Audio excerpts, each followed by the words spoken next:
Mckenna Grace's Autumn Leaves EP had a profound impact on me, and that's something that can only be limited, that phrase, for very few albums. So that put that EP in a really high place for me, and I was genuinely surprised by that. Because of Mckenna Grace being so young, because it's modern and I'm a fan of older music generally, it made it even more of a surprise. So after listening to that EP and listening to it time and time again and becoming part of my life for a couple of weeks, really non-stop listening to that, I found that Mckenna Grace had another album EP. It is an album on Spotify, it's an EP elsewhere, it's just below 26 minutes, so I think it is more of an EP. It's somewhere in the middle between an EP and an album. And this was released in the same year as Autumn Leaves. It was released, I think, before Autumn Leaves, called Bittersweet 16. Now, when I first listened to Mckenna Grace's music in Autumn Leaves, I've done a video on that, so go and check that out after you've watched this, but I'll summarise some of the thoughts in that I thought Mckenna Grace's music was going to be bubblegum pop, if you like, not that, I wouldn't say interesting, but possibly not that compelling, and I was completely wrong. That, I think, is why the Autumn Leaves EP floored me in the way that I reacted to it. So Bittersweet 16, it was bittersweet almost that I did move on from Autumn Leaves onto this, because I did subconsciously think, is this not going to be as good? Is this going to be more bubblegum pop? From the album art going in, I'm thinking, is this going to be a little bit primitive for me, immature, lacking basic, all of those words. And in a short answer, it certainly wasn't. It was a nice surprise. And also in a short answer, was it as good as Autumn Leaves? No. But Autumn Leaves set such a high bar that I wasn't expecting anything to come close to that. So let's talk about Bittersweet 16. I listened to this for the first time about a month ago in trepidation, thinking, what is this going to sound like? I had no idea what the vibe of this was going to be like. Was it going to be pop? Was it going to be more of the same of Autumn Leaves? The only thing I knew going in is that Mckenna had talked about in a podcast that I talked about on the other episode, can't remember what the podcast show was now, I'll probably put it in the bottom here somewhere, that she was very conscious in putting the Autumn Leaves tracks, because they had those themes, on that. And then the Bittersweet 16 stuff had a different vibe to it. So I knew that it wasn't going to be quite the same as Autumn Leaves. And I hoped that, even though it was different to Autumn Leaves, it would be as cohesive as that. And it is, and it isn't, in some ways. But I listened to the whole thing. I was okay. I was fairly impressed by it. I didn't want to go too hard on it the first time round, because I wanted to give it time, much like I had Autumn Leaves. That album impressed me, that EP, sorry, I'll keep saying album, you'll have to excuse me for that, just habit. That EP really impressed me and surprised me such that I kept listening to it, so I thought, no, I'm going to do the same here with Bittersweet 16. But the strange thing is that for a long time I didn't listen to this again as an album itself. I kept picking out the individual songs, and that's the way I seem to have gone about this album, EP, whatever it is, rather than listening to it as an album, because it is a bit less of a cohesive piece. That's what really impressed me about Autumn Leaves, that overall it's a great piece of work which flows throughout, which really the best way to listen to it, like any good album, is to listen to it start to finish. Bittersweet 16 wasn't as much that, but there was still a lot to get from these individual songs. So there's 8 tracks on this in total, as I say, just below 26 minutes. So on the first side, if you want to dramatically say it was vinyl, it's not, unfortunately, it's just a digital release, so there's no physical content for me to hold up, which is a little bit of a shame. But on the first half, you've got Ugly Crier, City Leaver, Checkered Vans and Buzzkill Baby. 2 of which of these were singles, I believe, before this was released, Ugly Crier and Checkered Vans. And then on the other side, we have What If, Post-Party Trauma, which was another single released before this, I think, in 2022, Collapsing Stars, and Bittersweet 16. So rather than an album, I think, that was recorded all at once, I could be wrong on this theme, this seems more like singles or a couple of tracks recorded at the same time, all blended in together. But it is generally mostly cohesive. It hasn't had a significant, profound impact on me like Autumn Leaves, but it's another solid set of tracks, and because I've been going through this more individually, there have been at different points 3, maybe 4, at least 4 tracks that have been my favourites at different points, and that's testament to a good album, isn't it, that it's not just 1 or 2 that you pick out. There are at least 4 that I've picked out and really enjoyed off this, and three of those 4 but another one. So there were 4 tracks, 3 of which were my favourites. I'll talk about why the 4th one was there later. I only really listened to 4 tracks off this at first that I really liked, but as I've got more into it, there are 6 of the 8 which I really enjoy now. The other 2 I'm not quite there yet with, but it's been nearly a month since I've listened to Bittersweet 16 for the first time, so I thought, right, today is going to be the point, a little bit like Autumn Leaves, that I'm going to compartmentalise it, I'm going to rationalise it, I'm going to discuss it, I'm going to make some notes on this and finally give my overall opinion of this album. So starting off here, we have Ugly Cry, which I think is clever lyrically. That was the big thing about Autumn Leaves, that the lyrics were really compelling. The music was great, but the lyrics were the main thing about me, the main thing that I found profound about that. And Ugly Cry maintains that. It's clever lyrically. At the end of that track, it turns it round to McKenna's character, if you like, or McKenna herself, whether this is McKenna herself or a character that she's playing here, if you like. The lyrics turn round to McKenna's character in the end. And here you've got some punky rock elements, but it is still commercial. It's a good balance, and when I heard this, I thought, yeah, this is actually pretty decent. City Lever, the second track, this is one of those that I haven't quite got into. Why? Well, it's a decent album track. It's certainly not a highlight. I think this one lyrically is a little bit clunky, and the flow, the structure of this song could be a little bit tighter. I think it starts well. It's got a good flow, good tempo to it to start off with, but I think it lacks later on a little bit, and I think it lacks because it's not what I'd expect. It's not as good as I'd expect to have seen from what McKenna has done previously, from what I've listened to. Not at least in a bubblegum pop way, which I think this veers towards. I'm not going to say it's bubblegum pop because that could be seen as a bit of a criticism, and I don't want to be like that, but it is more of that pop, more of that commercial, more basic, hence why it's a little bit more bubblegum. It's definitely not bad, but it's not a highlight on this, and Checkered Vans is the other one on this album that I haven't got into as much, and this is similar to City Lever in the way I feel about it. It starts well, but it's not compelling enough to keep my interest. This feels like more of a arena crowd participation song. This has got some attitude to it, so it's got that kind of angsty good time music about it, but it's not emotionally captivating, and therefore it doesn't really keep my interest all that much, and it is more of an angsty, angry song, but the anger isn't necessarily captivating, compelling from a lyrical point of view, if you like.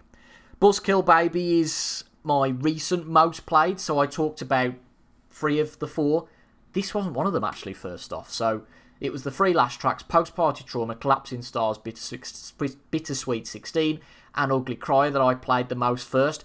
Buzzkill Baby is more of a recent one that I've got into, and this is one of the best on the album, I think, now that I've listened to it a lot. I think the reason why that is that it's a perfect blend between Ugly Crier and Checkered Vans. There are good qualities in that Checkered Vans song, and very good qualities in Ugly Crier. It's got that good storytelling of Ugly Crier, but it has got that more commercial sound, that more energetic sound. And I have to say, I'm surprised that this one wasn't a single, because it had got great potential. And why that is, it's a well-crafted pop song. It builds up nicely from the start. There's a great chorus to this, but this one provides intrigue from the first chorus. And it is more story-based like Ugly Crier, and very much feels more angsty, rather than the more relatable emotion and feeling of Autumn Leaves. But there's a great energy to this song, so I think this could have been a really successful pop single. As it happens, I don't think this was released as a single, but one of the best on the album, I think. What If opens the second half of this album, which was one I wasn't as keen on at first, but I have to say I have grown into this one as well. Not as much as Buzzkill Baby, but it is still a good song. A bit of an aside, I did listen a couple of days ago to a couple of live performances from McKenna of Buzzkill Baby and Post-Party Trauma, which I thoroughly enjoyed. Go and listen to those on YouTube. McKenna's vocal live obviously isn't as good as the studio version, but at least for somebody not very experienced in concerts, I think that it's really good, particularly Buzzkill Baby, well worth a watch on YouTube. What If is slightly different to the rest, which provides a nice point of difference to this album, keeps this a little bit unique. It's not just the same 2.5 minute pop song, bang, bang, bang, bang, bang, again and again. Although when you look at the lengths of these songs, they are all very similar, which maybe is coincidence, maybe isn't. But it has got that slightly different element in its opening, which is nice. It's a point of difference. It's got a good build-up. And this one's got a good catchy chorus, that higher vocal register. I do sing along to these songs, but I can't match that higher vocal register, unfortunately, on that one.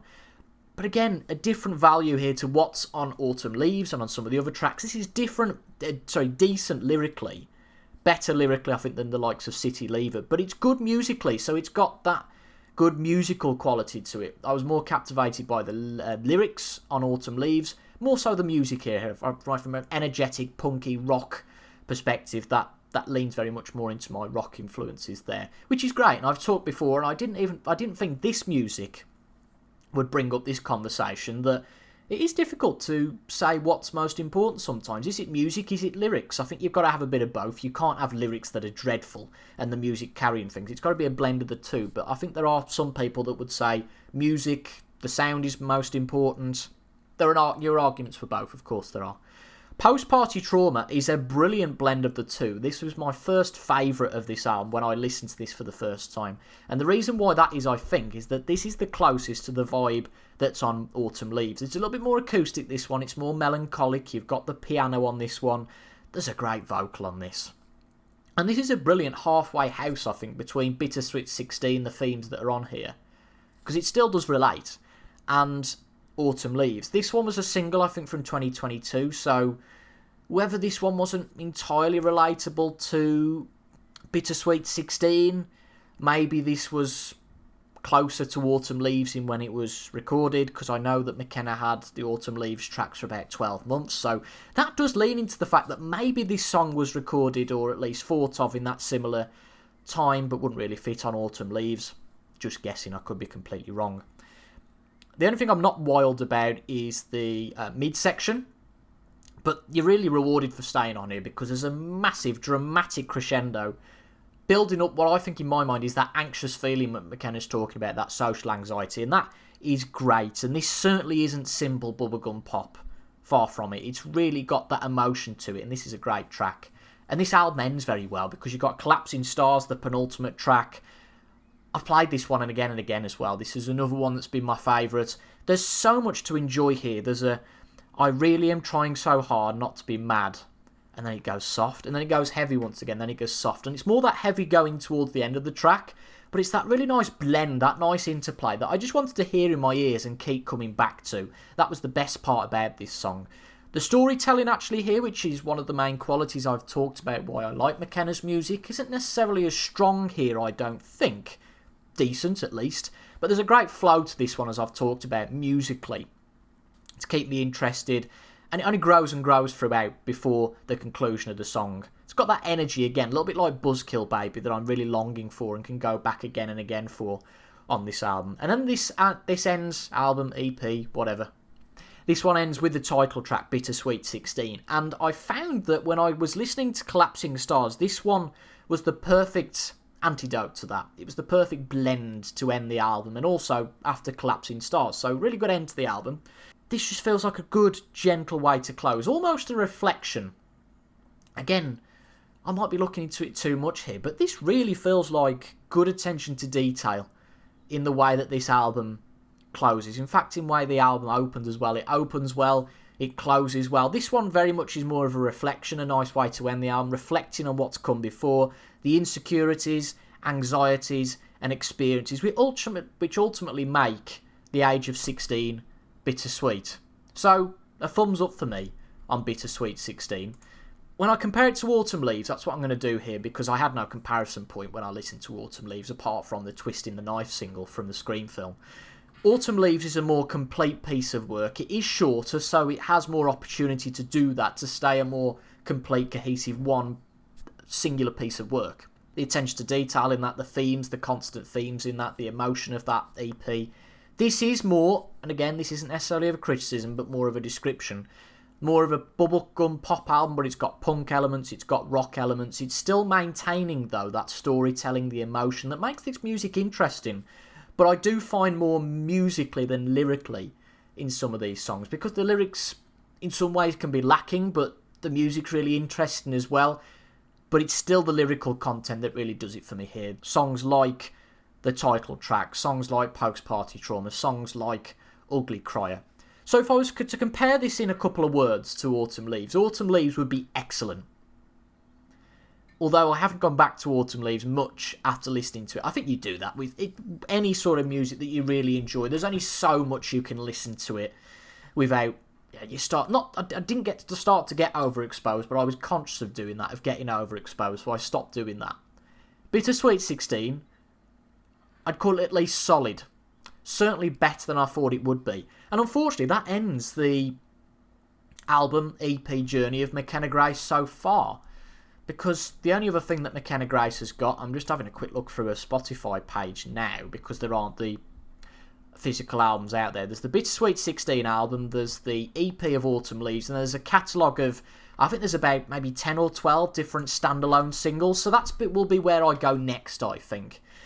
But because they're not an album, because they're not an EP, I don't expect them to be anywhere near as cohesive. So it is a bit of a shame. I am a lover of the album rather than just the standalone single, but I'm hoping we see more from Mckenna Grace as time goes by. I know she's very busy with her film and TV projects, but I think music is a real talent, so Mckenna Grace should really keep that up. And I have to say that this sort of music, I talked in another video about how a coincidence can just change things, and seeing a social media post about Twisting the Knife from Screen 7, oh, Mckenna Grace does music, I love film, I love music, two of my loves intertwined. Great stuff. And listening to What You'll Never Say from Autumn Leaves for the first time, that opened a real rabbit hole into Mckenna Grace's music. And for the last couple of months now, because it was the end of February actually that I listened to What You'll Never Say, I don't think I expected to be here 2 months later having listened to Autumn Leaves and Bittersweet 16 time and time again, and talking about both of them.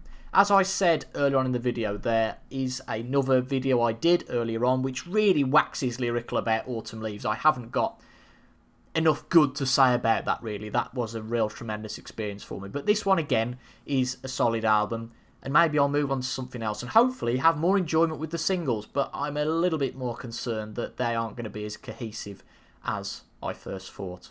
Anyway, thank you for your company in this review. Let me know what you think about Bittersweet 16 below Autumn Leaves. Heck, even some of Mckenna Grace's films. Let's get a conversation started down below. All the good stuff would really help, which means either liking, commenting, sharing, subscribing to the channel. Any of those forms of engagement really helps the channel be found in the algorithm. I am trying to produce content, of course, for the channel to grow. That's a great aim, but I am really enjoying myself nevertheless doing this. Not looking at the numbers, just enjoying the process, but nevertheless, comments. I do look at the comments regularly, so people getting in touch that way is absolutely great. There should be a video up there. I'm probably going to put the other Mckenna Grace video up there about Autumn Leaves for you to go and watch next if you haven't done already. But if you continue your journey here at Toby Jones Talks Music, or you don't, I wish you a very good rest of your day. I thank you immensely for joining me in this video, and hopefully I'll see you again soon for another music review.